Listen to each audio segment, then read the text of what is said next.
After seeing one of the administrative personnel yesterday, she's actually a pretty nice lady. I won't mention any names in here just 'cause. But they came over to do the carpet today. Gave me about 2 minutes notice, but that's okay, it needed to be done. And this is the leak. He soaked that up as well as he could with that machine and got as much out of the carpet.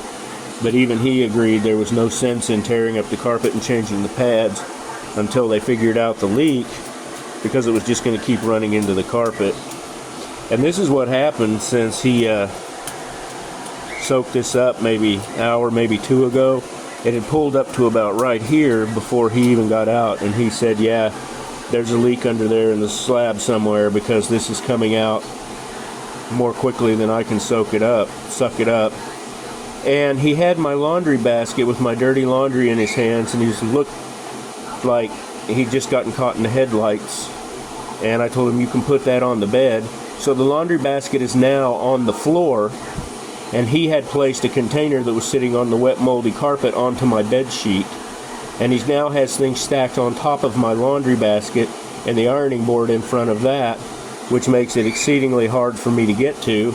And something I hadn't realized until it was time to feed the bird was that they had moved a tote, a pretty heavy one, because I'm packing to move, get out of here as soon as I can, in front of the bird's cage, and moved a tower of a computer in front of there to where now I have to move everything to get to the food, and it just hurts me. I can do it, but it just, with the rheumatoid arthritis, it just literally hurts me. Jake Lemons, the area manager, wanted to say they couldn't get in here without the bird because the bird was loose, so I had to be here all the time. Well, guess what? Now the bird's not loose, and as I explained to him, the bird being loose had nothing to do with it, and nobody better be in here when I'm not here unless it's an obvious emergency. Welcome to Copperfield.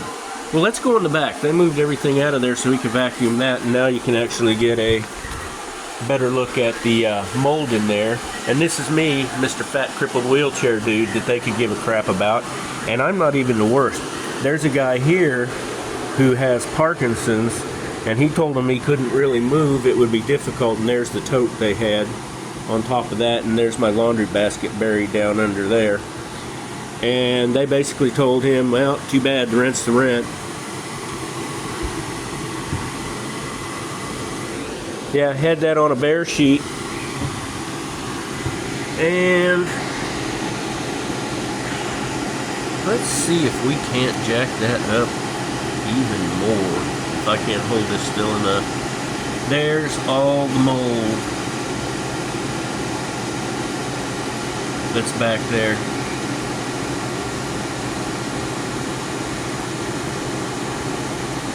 And she asked, fair question, how long it had been wet. And I said, I really don't know. There was nothing I noticed until I started packing stuff and noticed the wet. But I couldn't get in there and didn't need anything out of there except at the very front where I could reach. And here, I'll show you why I couldn't get in there. Yeah, I'm trying to get all this mess cleaned up, and guy comes in yesterday, can't do a single thing, goes in and looks at that hole and leaves a bunch of the waste that fell off of there and his boot prints all over my shower that I'm trying to get clean, bathtub. And let's see if I can get this wide enough. As you'll see, these doorways, and I keep telling them this so that just so they know, are about 2/3 as wide as the other doors. And when I moved in here, I could walk in and even notice it. But here's what happens with the wheelchair. Can't get in there, and I've tried explaining that to them to try to get some things done a little quicker because it was hard for me to get in and out, but too bad, so sad. It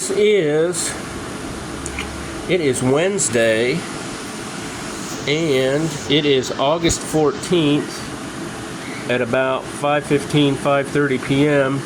at Copperfield Apartments, Oklahoma City, Oklahoma, 73112.